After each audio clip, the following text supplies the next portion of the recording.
And today I wanted to talk to you a little bit about comfort zones because I saw this quote on social media today and I just want to read it to you.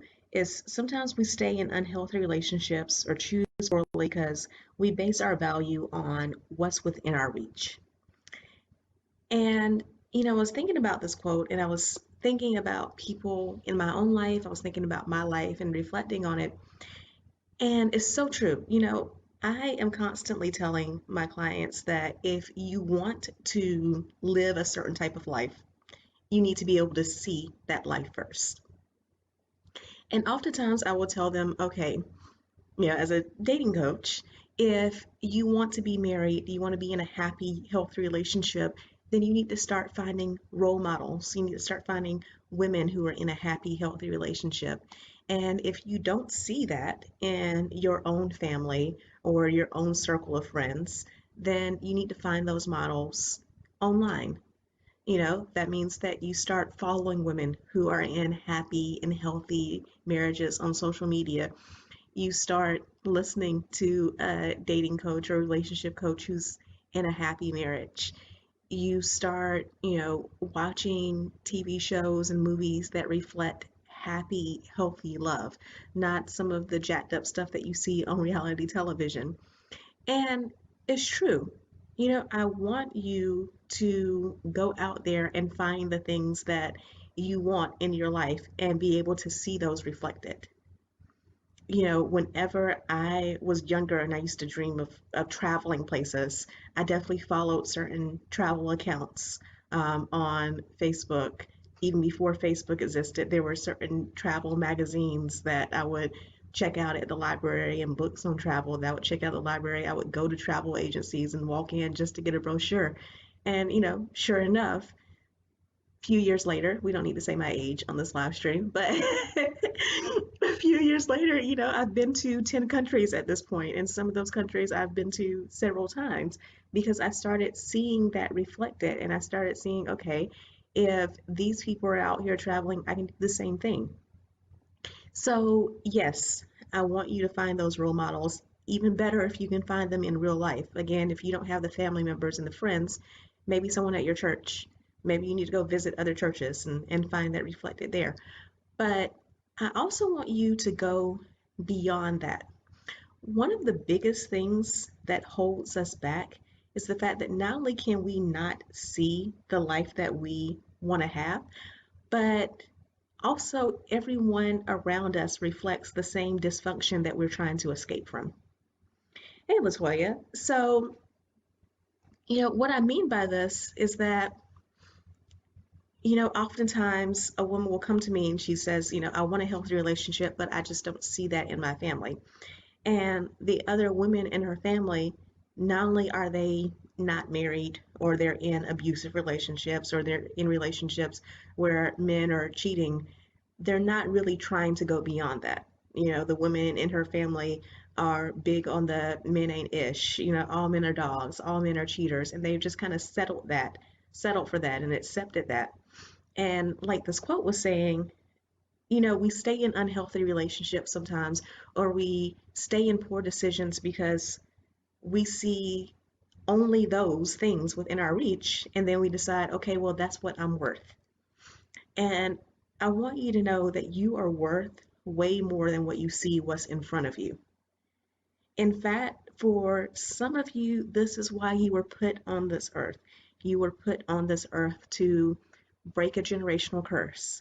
You were put on this earth because, you know, a year from now, 5 years from now, 10 years from now, some little girl is going to come along and she doesn't see the type of life that she wants to live, and you're going to be that reflection. You're going to be the one who shows her that that's possible.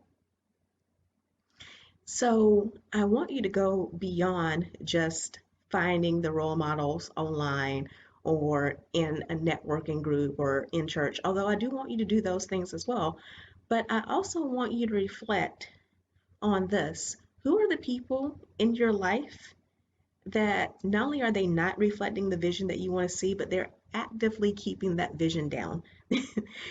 So If you have family members who talk negatively about love, about dating, about relationships, if they're talking negatively about other things, finances, rich people are greedy, things like that, then I want you to start setting some boundaries. Whenever they bring up topics that don't align with the life that you want to live, then you need to change the subject. Another one on this one is health. When I was younger, I struggled pretty heavily with my weight. And I remember people in my family being like, oh, it's not a big deal. Black women, we carry a little extra weight. Black women have curves, or, no one's going to fault you for that. And it got to the point where I was like, maybe I don't have to obsess over a certain number with a scale, but I'm not going to sit here and accept bad health because it's reflected in certain women in my family. Like that's what I'm not about to do, you know? So I want you to think about the people in your life who talk down on the things that you want. And I want you to decide whether or not those people have any place in your life at all, whether that's family, friends, whoever. Because as far as I'm concerned, anyone who, is not getting you closer to your dreams can go. But if you decide that they do deserve to still have a place in your life, then maybe that place needs to be limited. Maybe you need to spend less time around them. Maybe you need to, again, set the boundaries and decide, okay, you and I can talk, we can chill, we can hang out or whatever, but when these topics come up, I'm not open to talk about those things with you. And I want you to also remember people's motives when you are trying to grow, when you are trying to become a better person, and they say things that seemingly keep you down. I was just having this conversation with one of my clients today, actually. And I was telling her that, sometimes when you're in a situation where you're growing, you're leveling up, you're really committed to working on yourself, people will give you really bad advice that's going to keep you stuck in the life that you used to have. And it's not like these people are evil. It's not like these people are purposefully trying to sabotage you, because they may think that they are doing you a favor. They're being realistic. They're, trying to protect you.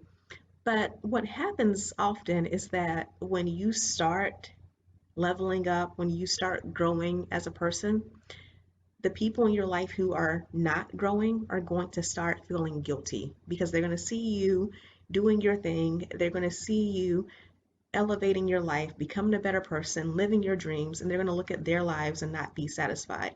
And before you started doing this, they were satisfied with their lives because everyone they knew was also in the same place. So when one person rises up, it makes other people uncomfortable. So think about that. Don't take advice from people who don't live the life that you want to have. If you want to be healthy, why would you take advice from someone who has terrible eating habits and never exercises? If you want it to be wealthy, why would you take advice from someone who is constantly broke and in debt? And if you want to be in a happy, healthy relationship with a partner who truly cherishes you, why would you take advice from someone who is always single or always in terrible relationships? So that was what I wanted to come on and tell you guys today. That if you are truly committed to making better decisions in your life, if you are truly committed to loving yourself more and loving the life that you live, you have to go beyond what you can see in front of you.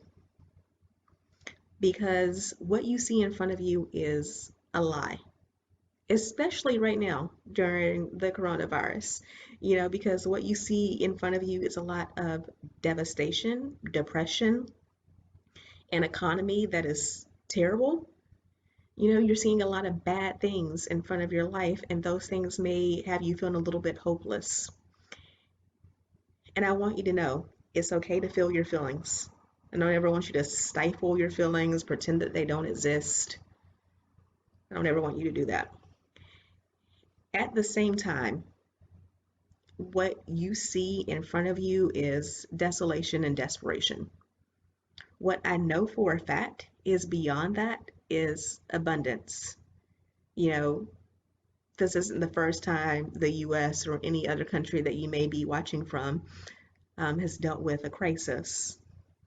And I've said this in previous videos. I have a friend who, during the economic crash in 2008, 2009, started a business that made seven figures and has gone on to do it again since and is launching another business right now in the midst of this bad economy that you see in front of you on your TV screens and everything, because she sees beyond that. I remember personally, um, I don't know if you've ever seen me talk about my health, but I've had three kidney transplants. And I remember in the worst of my health, having a woman come to me from my church at the time and telling me that no man was ever going to love me. No man was ever going to marry me because who would want to deal with someone who has had my health history and my health problems? Who want to accept the possibility of dealing with someone that they would have to care for? Um, Queen Tig is saying, how do you control that emotional fight while growing? It's practice. Learning to control your emotions is practice. Because when it comes to that story, I remember when I had this woman say that to me, I wanted to burst out in tears and I wanted to cry and I wanted to be like, woe is me. What if she's right? What if no man would ever want to deal with me because I've had health problems and because, I may still have those in the future? And I had to learn how to tell myself the truth. I know that God says I'm fearfully and wonderfully made. um, I know that I was put on this earth with a purpose. I know that even then, when I was in the middle of all of that health crisis, and by the way, I'm fine now. I don't want anyone watching this video to worry. But I know that when I was dealing with that, I remember telling myself that this isn't permanent. And I remember telling myself that what I was seeing in front of me, which was, a life of always being sick or not even making it. Because believe me, I've had plenty of doctors tell me that I'd be dead by now. um, I wasn't supposed to live to see 18. I wasn't supposed to live to graduate high school, to graduate college. My obituary's been written plenty of times. But, I remember seeing all of that in front of me and saying, this isn't real. I know for a fact that God is not a tease and that He doesn't put desires in your heart for no reason whatsoever. So I invite you that when you are going through the worst, Queen, to answer your question, you're allowed to have a bad day. You're allowed to have negative emotions. You are allowed to feel angry, to feel sad, to feel frustrated. You're allowed to have those moments. I want you to have those moments and acknowledge those moments. And then we move on. So you have that moment, and then again, it's not what's in front of you. Because if you focus on what's in front of you, you're going to settle. You're going to settle for being broke all the time. You're going to settle for poor health. You're going to settle for being in crappy relationships. Back to the same woman. She told me over and over again that I would never find a relationship because no one would want to put up with that. And then she tried to set me up with someone who had the same health problems that I had. And he was a perfectly nice guy, but he wasn't the man for me. I could have tried to settle into a relationship that I thought would make sense, you know, settle for something that was like, okay, well, I don't have any other option, so I should deal with this.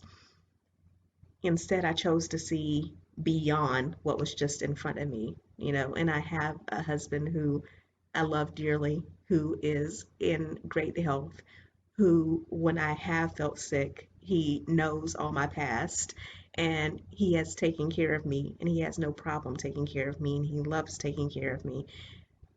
So I want to be very clear. what you see in front of you is not real. You can decide to look at that and you can decide, okay, I've had so many crappy relationships in my life. So if I find someone who treats me like sort of kind of halfway decent, I guess I can settle for him because that's not exactly what I want. But if it's half a step better than what I have now, I'll take it. You know, you can choose to spend your life settling for a crappy job because you're like, well, this job is awful and I absolutely hate the people here and I absolutely hate the boss and this doesn't fulfill me at all whatsoever, but it makes $1 more than all of the crappy jobs that I've had in the past. So I'll just take that. You can choose to reach for slightly better than what you see in front of you, or you can choose to actually go after the things that you want. And I don't know about you, but I hope that everything that's happened right now with coronavirus, with people getting sick, with people dying, with people losing their jobs, with the economy going the way that it is right now, and with us honestly not knowing when this is going to end. You know, you hear all the projections on the news, but then one day it gets moved back another week or another 2 weeks. I hope that all of this is teaching you that life is precious. And I don't know about you, but there's a 3 at the front of my age. We won't say what the other number is, but there's a 3 at the front of my age, and I don't want to spend the next 60, 70 years because, of course, I'm going to be on this planet for the next 60, 70 years. Um, I don't want to spend all that time living a life that I don't love, with a man that I don't love, with a career that I don't love, with a bank account that I don't love, with health that doesn't allow me to do the things that I want to do. Like I'm just not going to do that. So find the people who live the life that you want to live, whether that's in real life or online, and surround yourself with those people. Get rid of or limit your interaction with anyone who does not serve that life that you want to live. I don't care if they're family, I don't care if they're coworkers, I don't care if they're friends. Friends. The average friendship only lasts you 70 years anyway, so I'm going to be real on that. So I don't care who the person is. No one's worth your peace. No one's worth the life that you really want to have. And also just know this, as someone who's been on the other side of some really terrible situations, there's always so much more than what's just in front of you.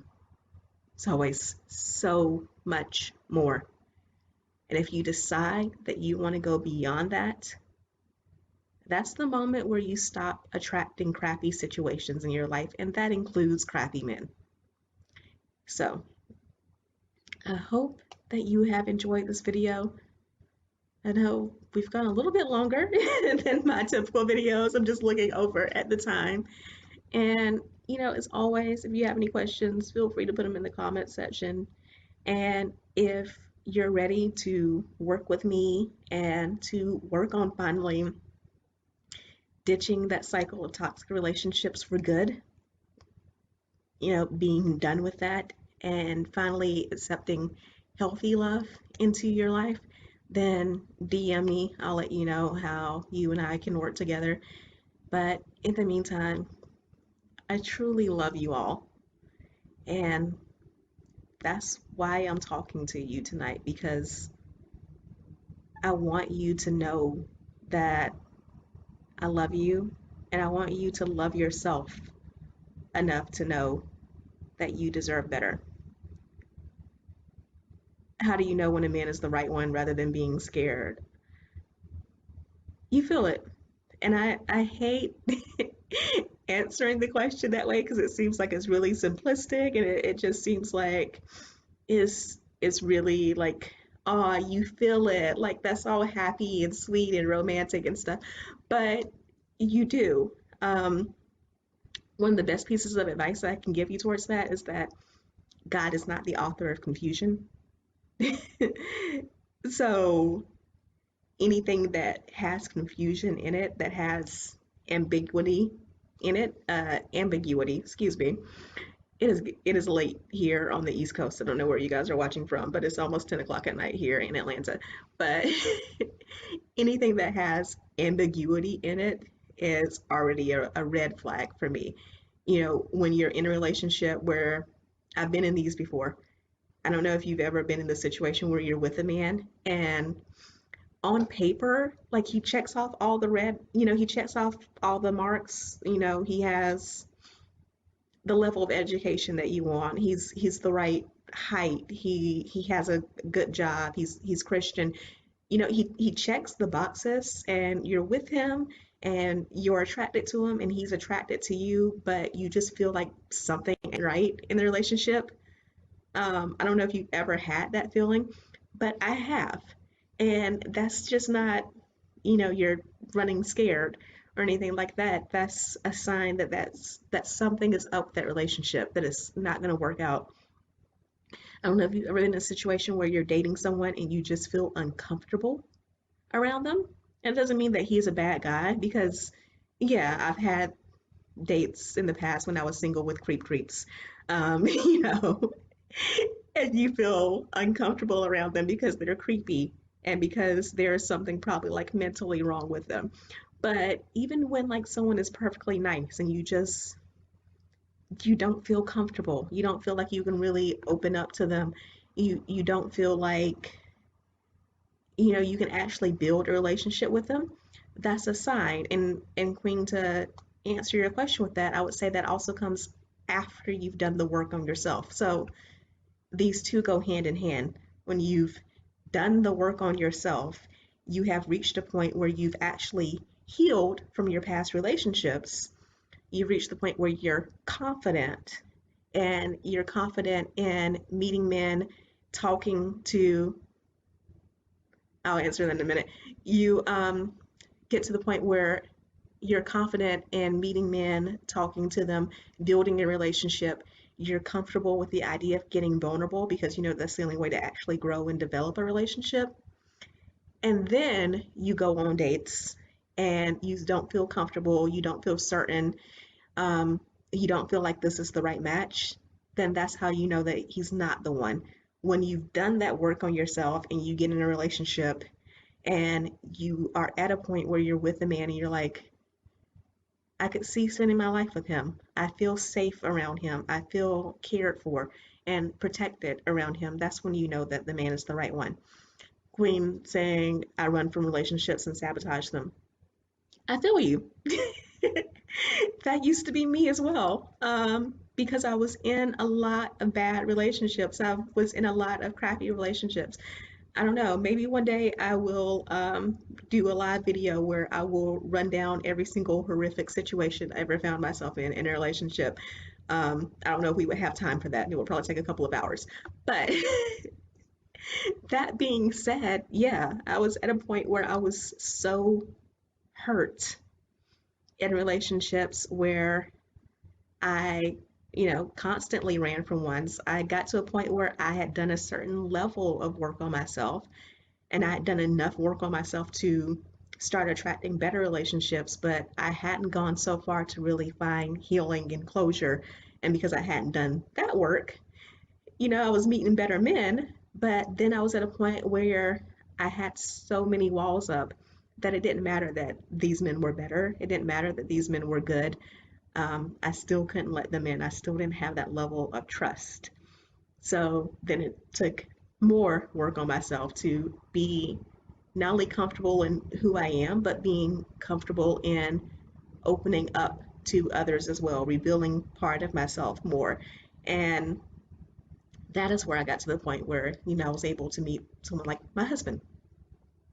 But yeah, running from relationships, sabotaging them is a sign that one, you lack vulnerability, you have fear, concerns around being vulnerable, and it's also a sign that, yeah, You need to spend a little bit more time with yourself and work on yourself a little bit more before you're ready to get out here and date and have a committed relationship.